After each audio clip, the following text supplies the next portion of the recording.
This is a true story. Dramatizations are derived from eyewitness testimony and second-hand accounts. Bosnia, June 1995. A US fighter pilot is shot down over the war-ravaged country. I thought I was dead right then and there. He survives, but is trapped behind enemy lines for 6 days, hunted like an animal. US Marines swoop in for a daring rescue. If this doesn't go well, we're going to be selling shoes at Sears tomorrow morning. For the downed pilot, This is Zulu. failure could mean death.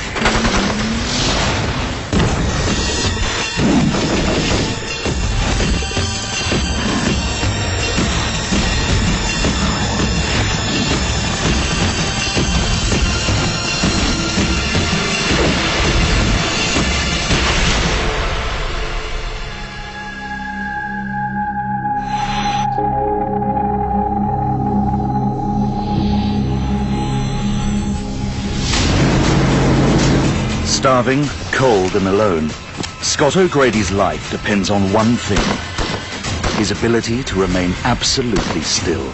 I just knew that they weren't out there just to capture me. They're there to put a bullet through my head.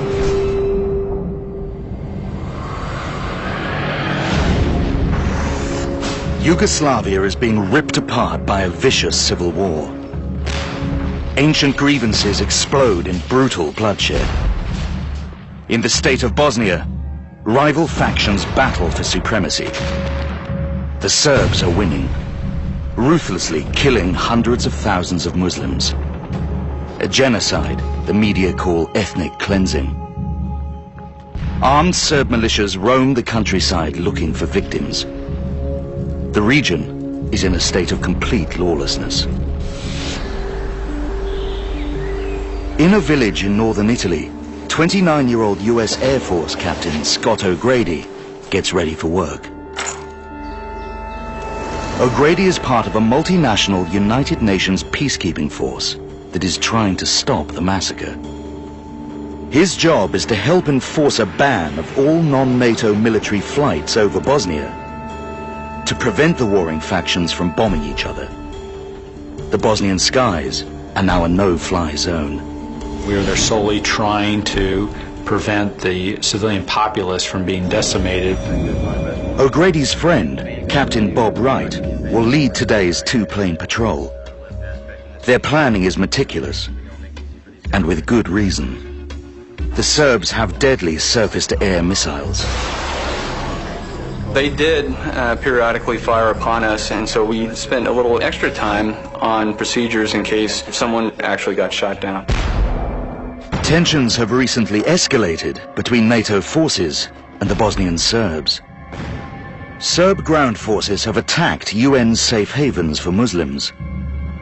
NATO warplanes responded by pounding their munitions depots. The Serbs retaliated by taking hundreds of UN peacekeepers hostage to use as human shields. They have vowed to shoot down any NATO aircraft flying over their territory. The ground forces there had a message for us. They expressed how they had a hatred towards us. Just after midday, Wright and O'Grady head out to their aircraft, a pair of F-16 Fighting Falcons. 370 kilometers away, a Serb missile battery moves through the Bosnian countryside. The commanding officer, a colonel in the Serb army, is more than willing to fire on NATO forces. He prefers to remain anonymous. What are they doing in my country? That is the question. They are supplying arms to the Muslims, and they attack us. So, why should I care about them?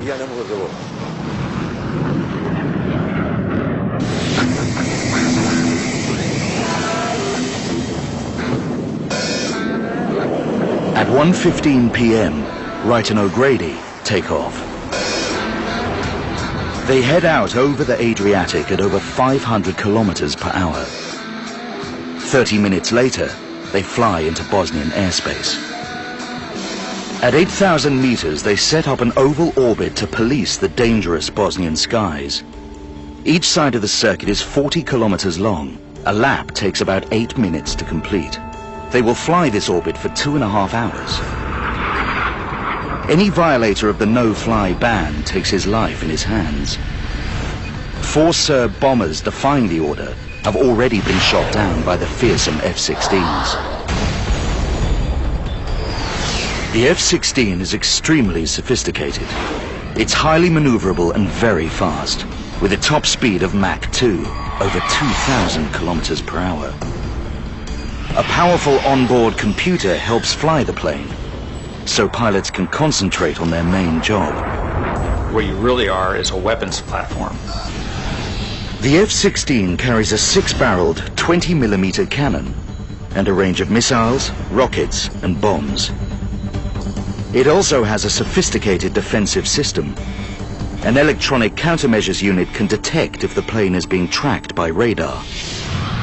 Even so, the 2 pilots are careful to keep away from known Serb missile sites. Flying a regular pattern is dangerous. Didn't take a rocket scientist to figure out that if you want to try to shoot one of us down, put a surface-to-air missile site underneath us where we're being predictable. It's exactly what the Serbs have in mind. The colonel moves to a position directly underneath O'Grady and Wright's flight path. The Soviet-made SA-6 is specifically designed to shoot down fast fighter aircraft. It's so lethal, NATO pilots call it the 3 fingers of death. Once you fire, the chances are that you'll hit your target. The missiles are radar guided.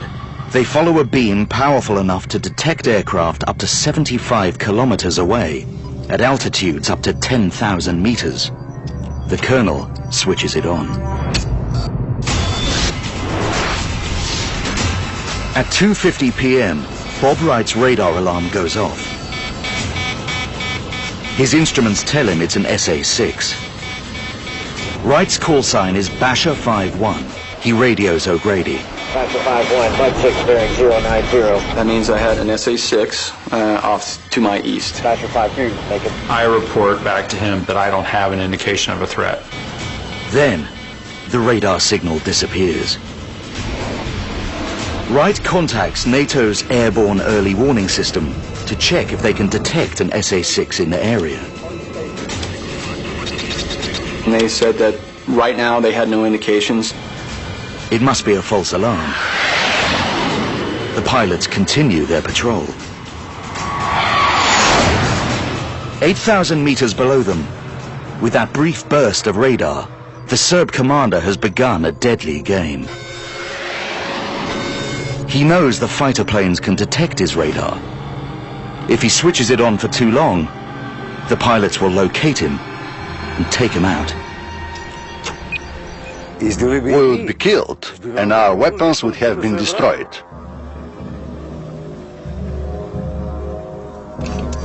The colonel has a cunning plan. That short pulse of radar was just enough to give him the speed, heading and altitude of the F-16s. He will fire his missiles without radar guidance and only switch it on at the last possible moment, 5 seconds from impact. If he misses, he and his team are dead. They only have one chance. The 3 fingers of death point straight at the jets. I gave the order to fire.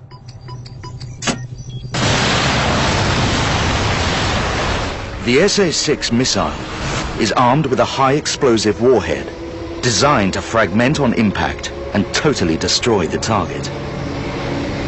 With a range of 24 kilometers and a top speed of over 3,000 kilometers per hour, it will reach the F-16s in under 10 seconds. With no radar signal guiding it, the missile is invisible to Wright and O'Grady.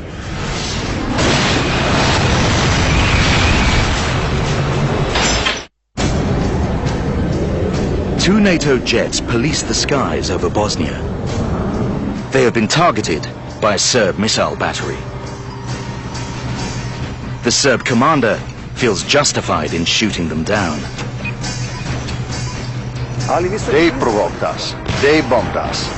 Did it occur to them they may have killed someone on the ground? 5 seconds before the missile reaches the F-16's altitude, the Serb colonel switches the radar guidance back on. An alarm goes off in O'Grady's cockpit. Smasher 5-2, Mud 6 bearing 090. Smasher 5-1, naked. Now flying nearly 2 kilometers apart, Wright gets no radar warning.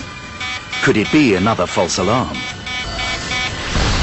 The SA-6 radar beam bounces off O'Grady's aircraft and is picked up by a dish in the missile's nose.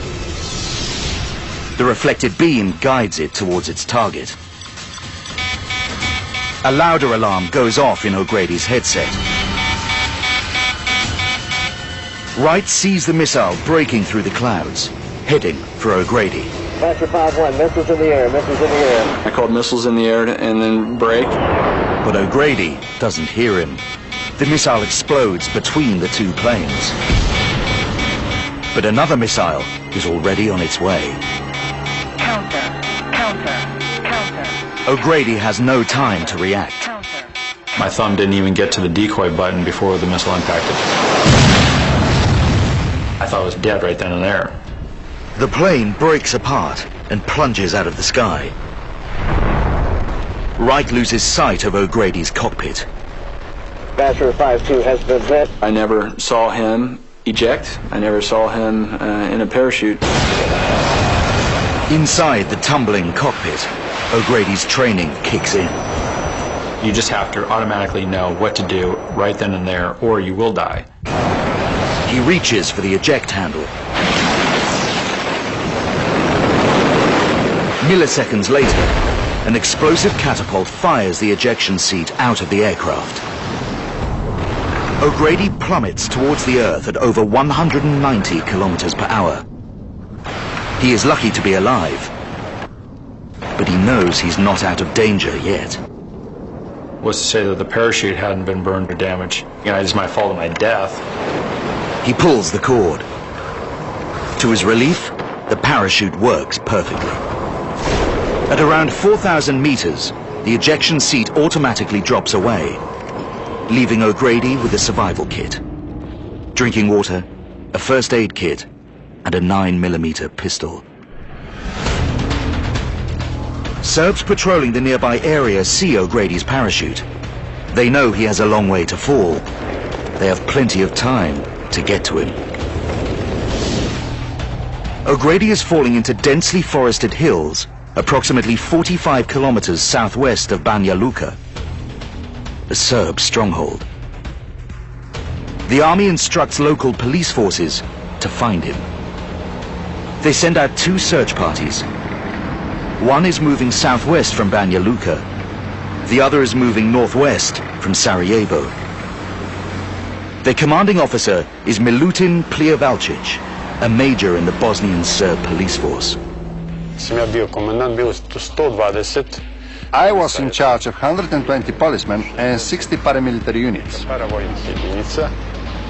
I knew the area very well, so I was pretty confident we would catch him.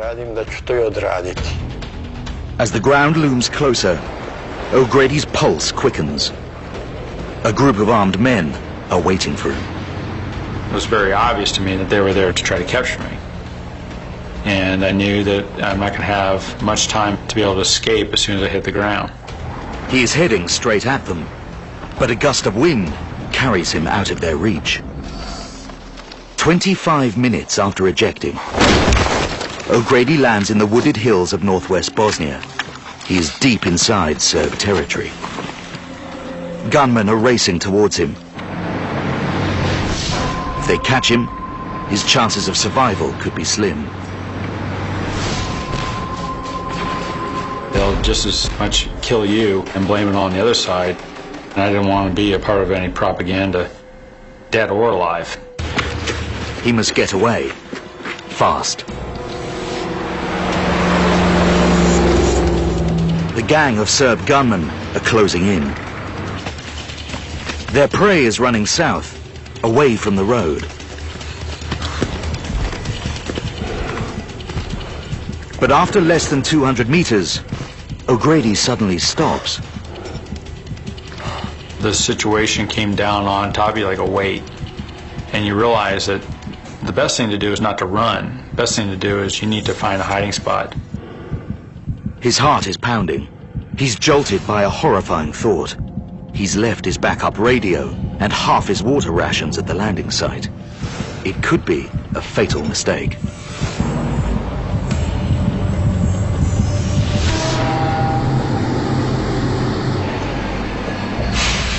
The Serbs find the American's parachute minutes after he's landed.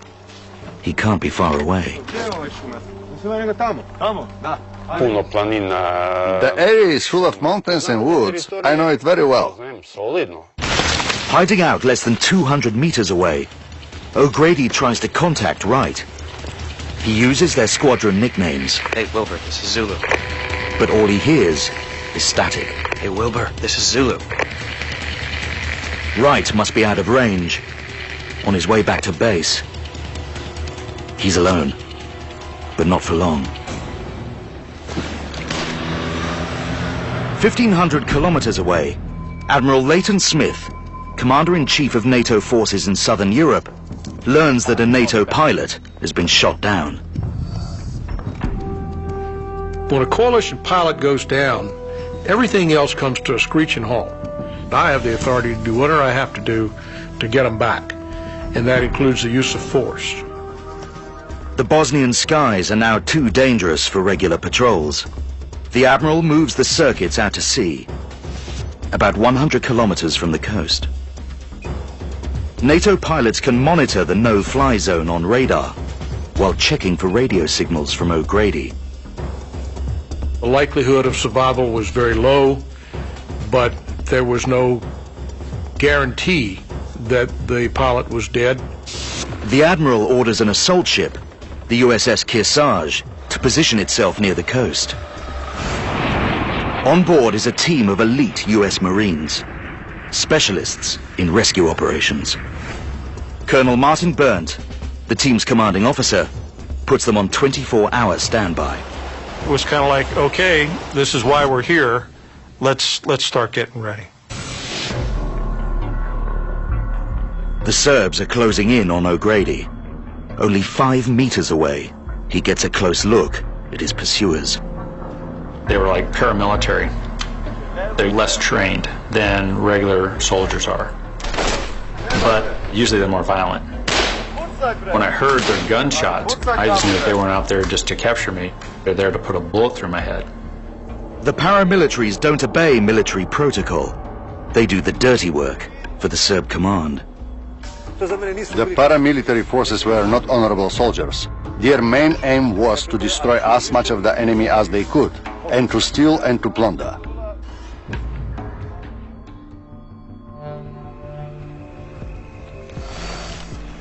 For 8 long hours, O'Grady doesn't move. When he's sure he's alone, he tries the radio again. Anyone? Basher 5-2. There is no response. O'Grady knows that to have a hope of making contact, he must climb to higher ground. To avoid detection, he can only move at night. I realized that any movement I could make could create noise, that could draw attention to my location. Any type of movement would be very meticulous, very slow. All night, O'Grady feels his way through the woods. He knows the Serbs are watching and waiting.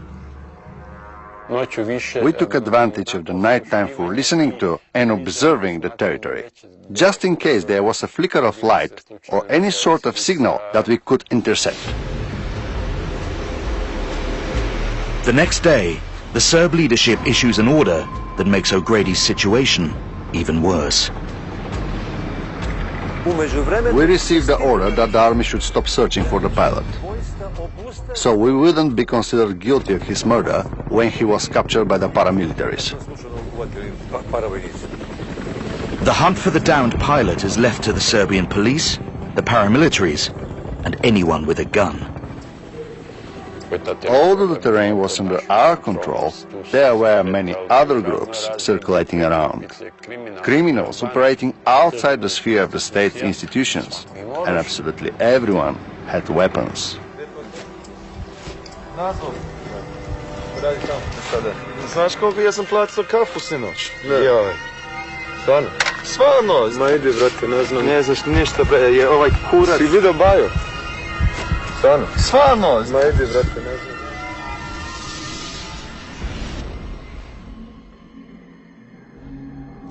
O'Grady hasn't eaten since he left the base in Italy 2 days ago.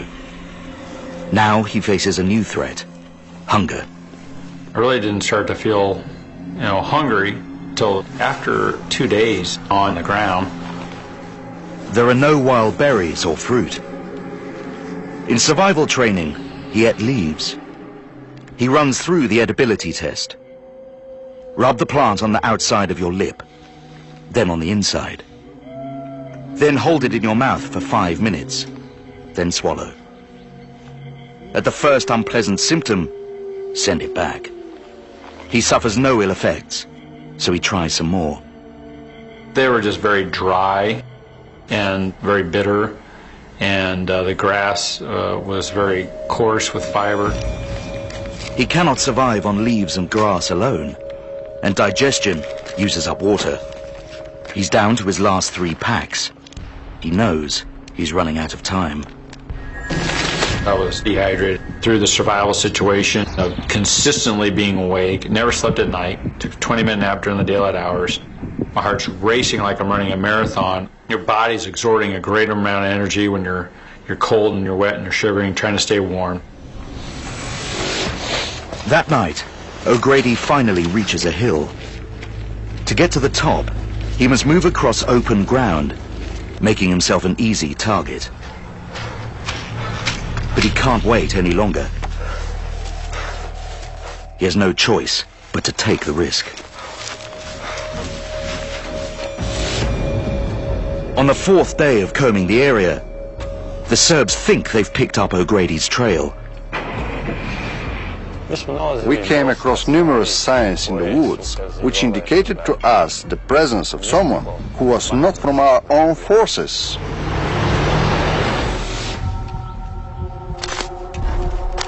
Suddenly, O'Grady is awoken by a sharp noise. A farmer taking his cows to a new pasture. The smallest movement could frighten the animal and make the farmer curious. If I was exposed by the cow's handler, he'd be able to tell people that would then want to come and get me.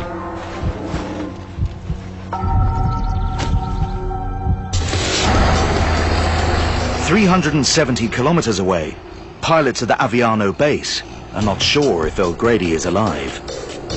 There is always that doubt, but we would not accept that. As far as brothers in arms, fighter pilots, we're going to go out and find him, we're going to bring him home, or we're going to do everything we can to do that. His chances are pretty damn slim. We probably would have heard something by now. Everything tells us he's either dead or they got him. But we got to keep looking.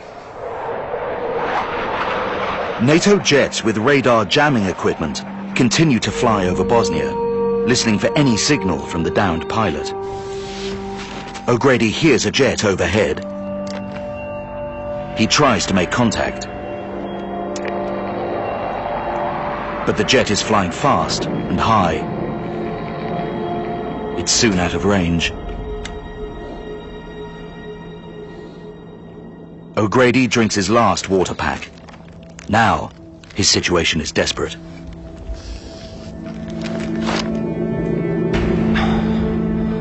You start to get delirious, you don't make correct decisions when you're dehydrated, and you have a greater risk of dying from dehydration than malnutrition. Unless he finds water soon, he will suffer from headaches and dizziness. In his brain, chemical and electrical systems will misfire and short-circuit. His blood pressure will drop. Finally, his brain cells will die, leading to delirium, unconsciousness, and ultimately, death.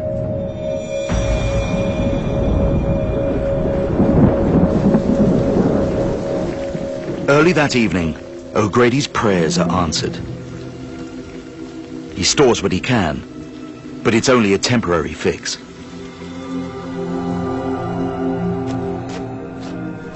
O'Grady spends his 4th night in Bosnia trying to make radio contact. He's had no luck using a voice frequency, so he tries the radio's beacon. It transmits a constant signal over a range of 160 kilometers. The only problem is that anyone with a receiver can pick it up. O'Grady turns it on for only a few seconds. But there's no response. NATO pilots listening out for him are picking up beacon signals, but they're not convinced they are O'Grady's. We got reports of beacons, but they weren't anywhere near where he was shot down. That's an old ploy. They'll take a beeper and put it out someplace and they'll set a trap. O'Grady tries the beacon again. He's using up his battery and exposing himself to the enemy, but it's his only hope. Less than a kilometer away, the Serbs are scanning the airwaves. Ej, čuti! Aj, gospodine, slušaj. They pick up the pilot's signal. Scott O'Grady is climbing a hill to get better reception for his radio. He tries the radio's beacon. It transmits a constant signal to a distance of 160 kilometers. He could be exposing his position to the enemy, but it's his only hope. He's about to give up when he hears something. 2, this is Flashman. You hear me? Basher 5-2, this is Flashman. If you hear me. Only NATO pilots know his call sign. They haven't given up on him. I hear a faint broken transmission. I don't hear him clearly right off the bat. But then when I hear him clearly, I had a lot of emotions. Flashman, this is Basher 5-2. Basher 5-2, this is Flashman. If you hear me. Flashman, this is Basher 5-2. How do you hear? But Flashman can't hear him. Anybody! This is Basher 5-2. Flashman is gone. O'Grady's radio signal couldn't reach him. But it did reach the nearby Serbs. Loud and clear. He can't be far away.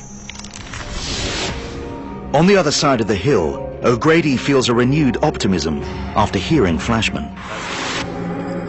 O'Grady has now spent 4 days without proper food. He is desperate to find something to eat. Anything at all. His 4 years of Air Force training come to the rescue. Pound for pound, I think there's more protein in a big mesh of ants than there is in a nice steak.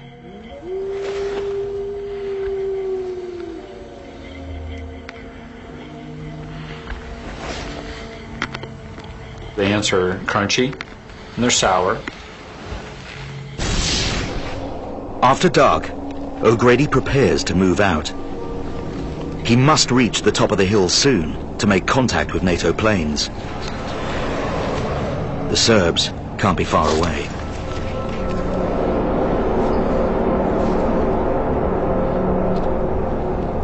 He climbs all night, every so often switching on the beacon.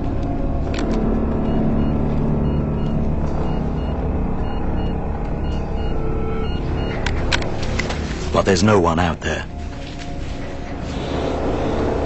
Just before dawn, he finds a place to hide. He's tired and thirsty, but he's out of water. He has to resort to extreme measures. My feet were very wet and cold the entire time, so I just wrung out the socks. You're trying to do everything you can to maintain a will to survive. It's taken O'Grady 6 agonizing nights, but he has finally made it to the top of the hill. He gives his beacon a brief burst. Then he listens and waits, hoping his battery will last. He tries the beacon again and again. Suddenly, he hears 3 clicks. Like a live microphone on the other end. Someone is listening. Could it be the Serbs? At 1:25 a.m., Captain Thomas Hanford, with the 510th Squadron out of Aviano, completes his no-fly zone patrol out by the coast. For the past 6 days, he and his fellow pilots have been listening for any signal from O'Grady. Hanford has been in the air for more than 3 hours. He has 20 minutes of fuel left. Then he has to use his reserve tank. He decides to make an extra effort to try and find O'Grady before heading back to base. This is Basher 1-1 looking for Basher 5-2. I'd get nothing. I would say, this is Basher 1-1 looking for Basher 5-2. And I would just hear shh, just a constant, even static. Hanford's wingman radios him. It's time to go home. But Hanford wants to keep trying. This is Basher 1-1 looking for Basher 5-2. He struggles to listen through the static. And it's like when I was a child, closing my eyes at night, thinking I had heard something and trying to hear it better. I mean, we're up at 20,000 feet. There's nobody to run into. It's 2 a.m. Hanford has now got just enough reserve fuel to get home, but he doesn't want to give up yet. I was going to have to get a little bit closer, possibly over land, to have any chance of hearing anybody. Now over land, he's in danger of running out of gas. And he's put himself within range of Serb missiles. Looking for Basher 5-2. His wingman is not happy. My wingman called me and said, hey, you got to turn back. You're too far over land. While he's telling me this, I hear what may be a voice. It's very faint. Basher 5-2, this is Basher 1-1 on Alpha. He hears it again. Basher 5-2, would you let it clear head? Hanford alters his flight path to keep the weak signal at its strongest. Basher 1-1 on Alpha, say again. He picks it up again. Basher 5-2, would you let it clear head? Basher 1-1, Basher 5-2. Hanford's nearly out of fuel. He has only minutes left. I owed it to him to stay out there. If I had given up at that point, I would always be wondering, could I have done more? And I think with the fuel I had the capacity to do just a little bit more. And I was going to do that. Basher 5-2, this is Basher 1-1 on Alpha, say again. As I'm flying right at the edge of this missile ring, I'm starting to hear this voice say, Basher 1-1, Basher 5-2. And so I asked, who is this? This is Basher 1-1, say your call sign. Basher 5-2. Basher 5-2. Basher 5-2, this is Basher 1-1. You're loud and clear. I'm alive! I'm alive. I'm alive. Copy that, you're alive. Good to hear your voice. You know, I can't believe I'm hearing him that he's actually alive. It was a very emotional moment. I did have tears streaming down my face as I was flying and trying to talk on the radio.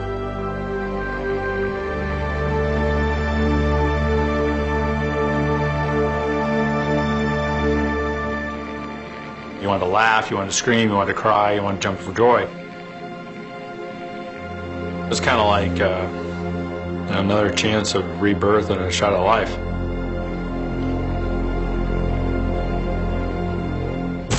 But Hanford is not the only one to receive O'Grady's transmission.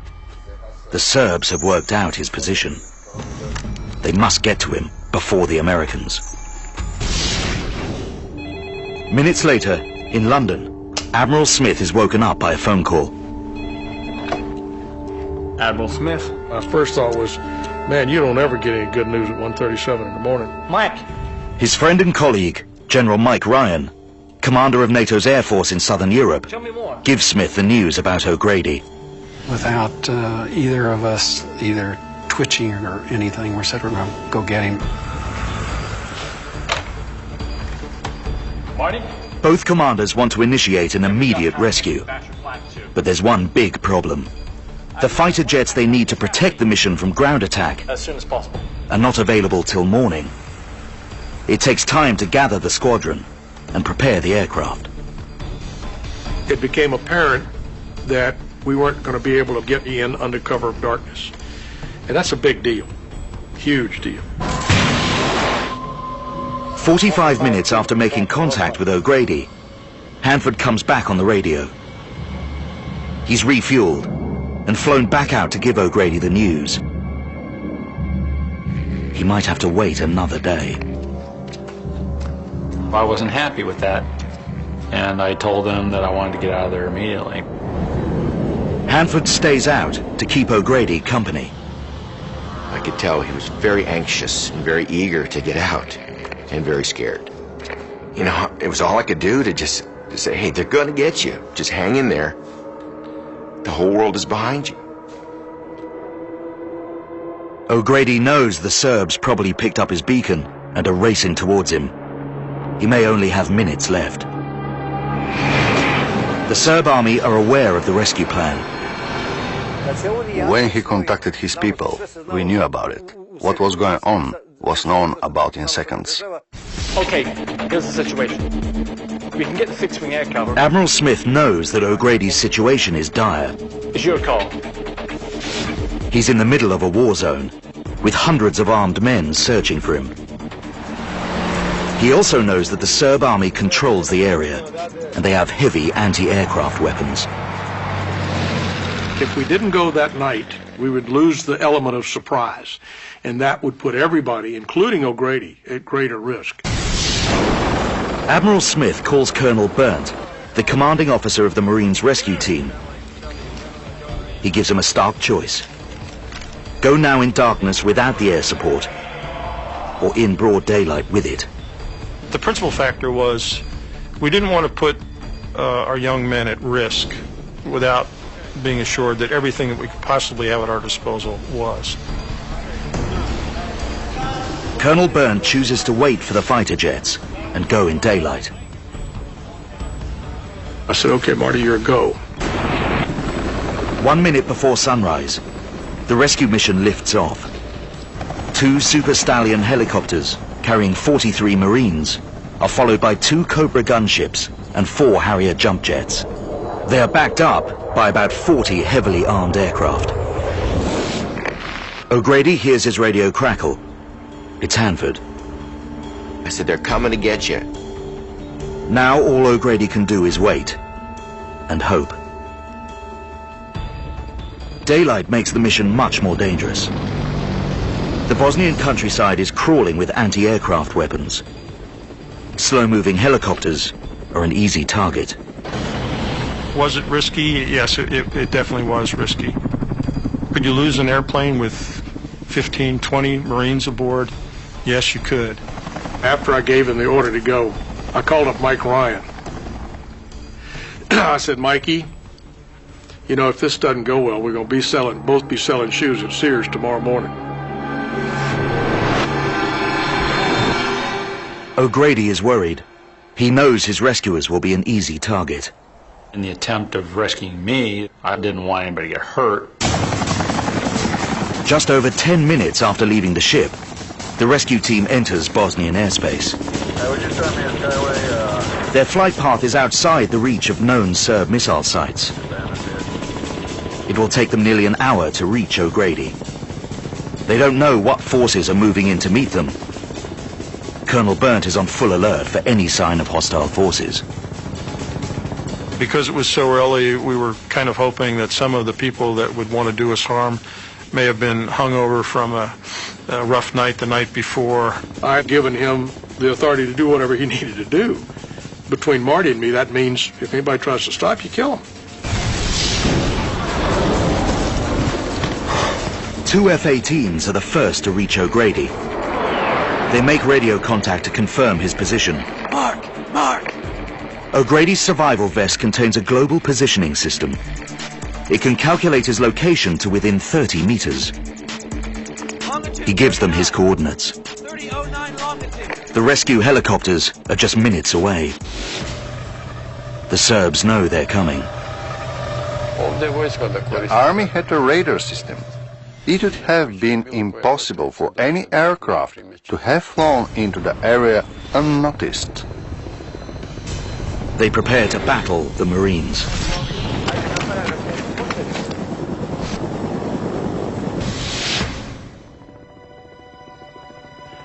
O'Grady hears a sound that makes his heart leap.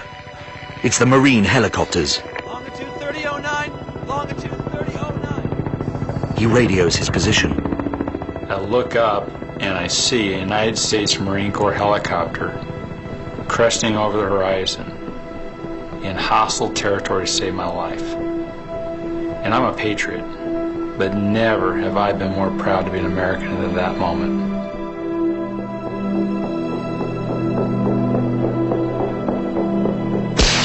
He then marks his position with a flare.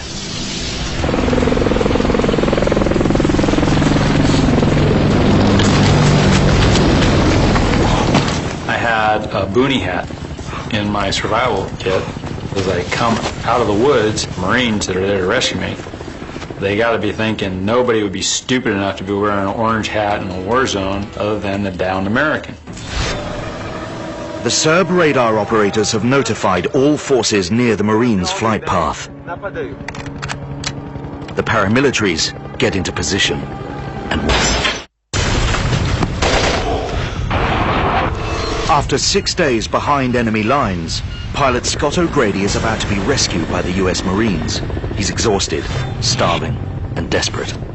I had the pistol in my hand, and it's ready to fire. Anybody gets in my way from me getting on board the helicopter is going to be a threat to my life. I have to deal with that. The helicopters touch down at 6:42 a.m. The Marines immediately secure the area, ready to go in search of the downed pilot. Suddenly, O'Grady bursts out of the trees. I think that was a moment for everybody because we knew he was alive. We knew he was not seriously injured. One of the Marines disarms O'Grady as a safety precaution and helps him aboard the chopper. Serb soldiers prepare to take on the American intruders. 6 minutes after touching down, the choppers take off without firing a single shot.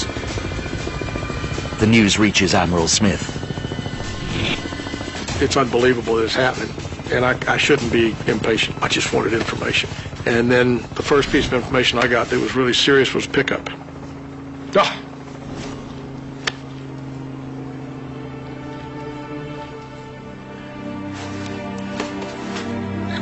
Yeah.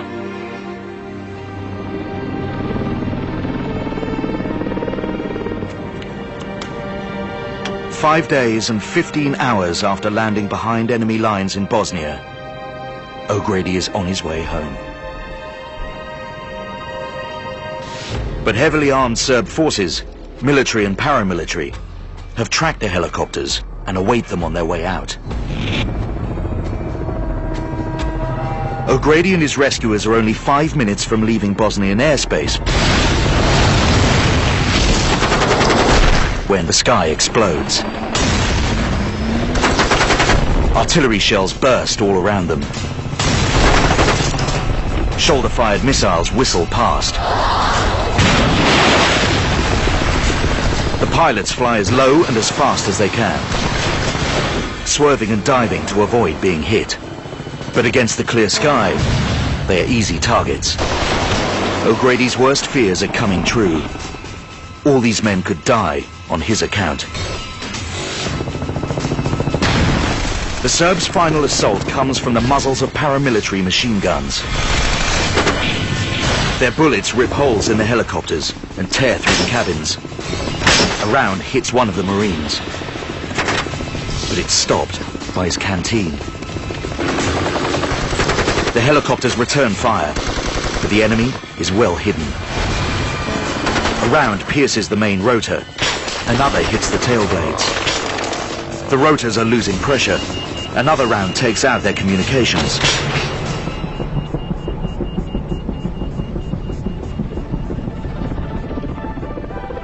Finally, the helicopter pilots outmaneuver the Serbs and are in the clear.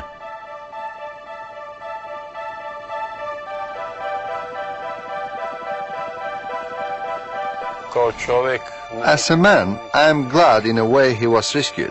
But as a professional, I think it was a failure on my part. The fact of matter is that we did not do our job and the pilot escaped. I was very angry.